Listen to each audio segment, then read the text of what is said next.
औज़ुबिल्लाहिमिनश्शैतानिर्रजीम बिस्मिल्लाहिर्रहमानिर्रहीम। मैं हूं मोहम्मद फुरकान और आज का हमारा जो टॉपिक है, अगर कोई भी शख्स वो दूसरी शादी करना चाहता है तो उसका क्या कानूनी तरीका है जो वो इख्तियार करेगा दूसरी शादी करने से पहले। अगर ये लीगल वे अडॉप्ट किए बगैर वो शख्स दूसरी शादी करेगा तो उसे कौन सी सज़ाएं हो सकती हैं और कितना उसे जुर्माना हो सकता है, इसके ऊपर हम बात करेंगे। तो सबसे पहले मैं बताता चलूँ कि अल्लाह ताला ने मर्द को 4 शादियों की इजाज़त दी है, लेकिन इसके ऊपर एक कंडीशन भी इम्पोज़ की है मर्द के ऊपर कि अगर वो शख्स जो है, वो अपनी तमाम बीवियों के साथ अगर यकसा सलूक कर सकेगा, तो तब वो दूसरी शादी, तीसरी या चौथी शादी कर सकता है।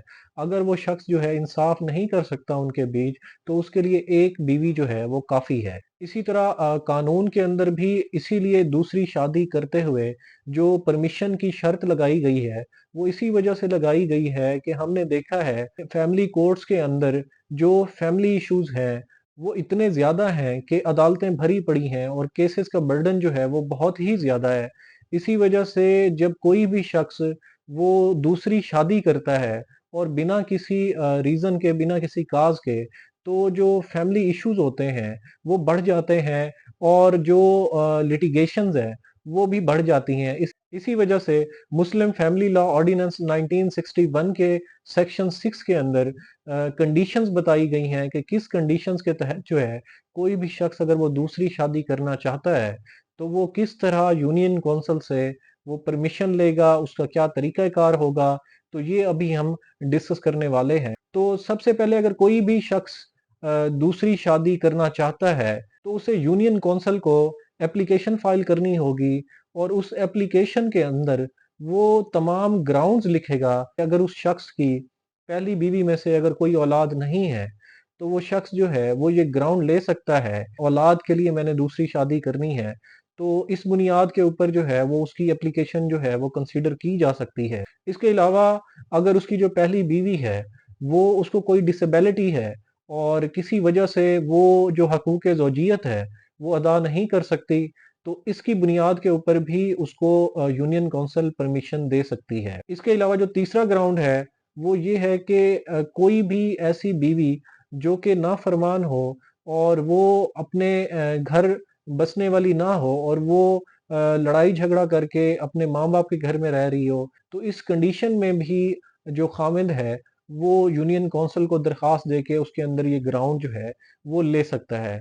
लेकिन इसके बाद यूनियन काउंसिल जो है वो उसकी एप्लीकेशन को कंसीडर करेगी और उसकी एप्लीकेशन के ऊपर जो है वो देखा जाएगा, अगर ग्राउंड उन्हें लगेंगे कि ये ग्राउंड जो है ये वैलिड है और इसके ऊपर जो है वो खाविंद को दूसरी शादी की परमिशन ग्रांट कर दी जाए, तो वो एक सर्टिफिकेट इशू कर देगी, परमिशन ग्रांट कर देगी, एक फैसला दे देगी।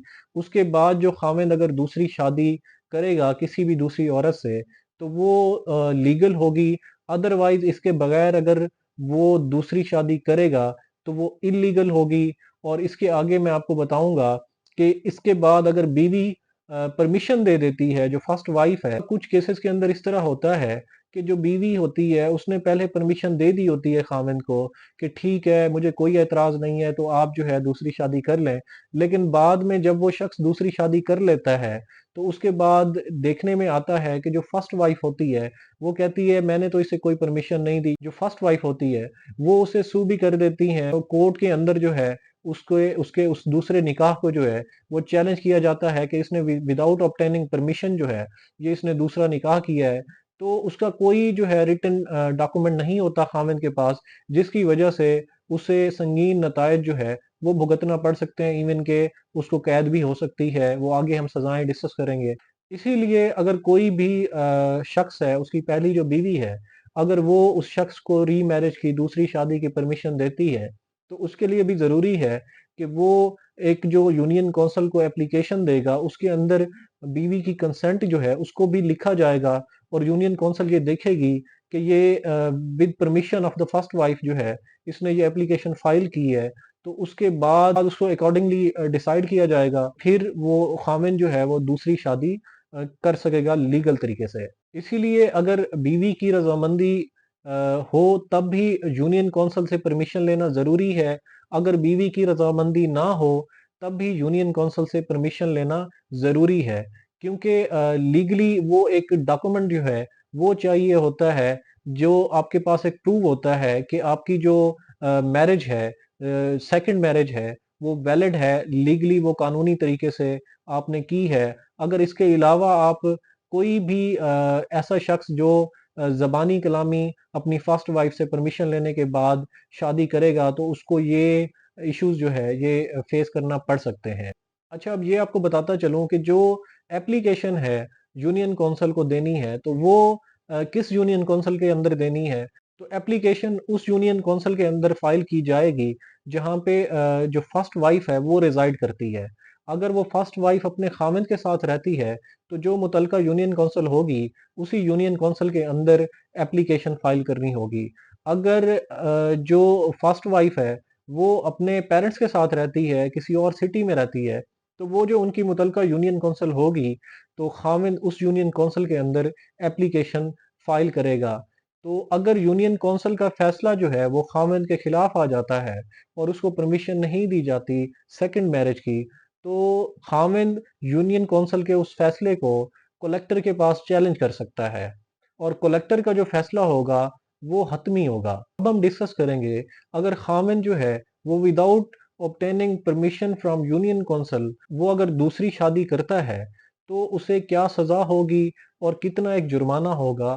تو کوئی بھی ایسا شخص جو یونین کونسل سے پرمیشن لیے بغیر دوسری شادی کرے گا تو ایسے کسی بھی شخص کو 1 سال تک قید ہو سکتی ہے اور 5 لاکھ روپے تک جرمانہ بھی ہو سکتا ہے۔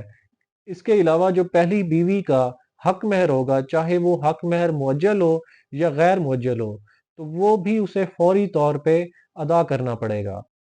تو اسی لیے دوسری شادی کرتے ہوئے یونین کونسل سے پرمیشن لینا انتہائی ضروری ہے۔ اس کے بغیر اگر کوئی شخص دوسری شادی کرتا ہے تو وہ غیر قانونی ہوگی اور اس کو جو ہے پروسیکیوٹ بھی کیا جا سکتا ہے اور اسے سزا بھی ہو سکتی ہے اور جرمانہ بھی ہو سکتا ہے۔ امید کرتا ہوں آپ کو یہ معلوماتی ویڈیو پسند آئی ہوگی۔ اگر آپ کو ویڈیو پسند آئی ہے تو لائک کر دیں اور شیئر کر دیں۔ اگر آپ کے ذہن میں اس سے ریلیونٹ کسی قسم کا کوئی کویسچن ہے تو وہ بھی آپ کمنٹ سیکشن میں پوچھ سکتے ہیں۔ میری پوری کوشش ہوگی کہ میں ان سوالوں کا جواب دے سکوں۔ دعاؤں میں یاد رکھیں، اپنا خیال رکھیں۔ ملتے ہیں انشاءاللہ تعالی نیکسٹ ویڈیو میں۔ اللہ حافظ۔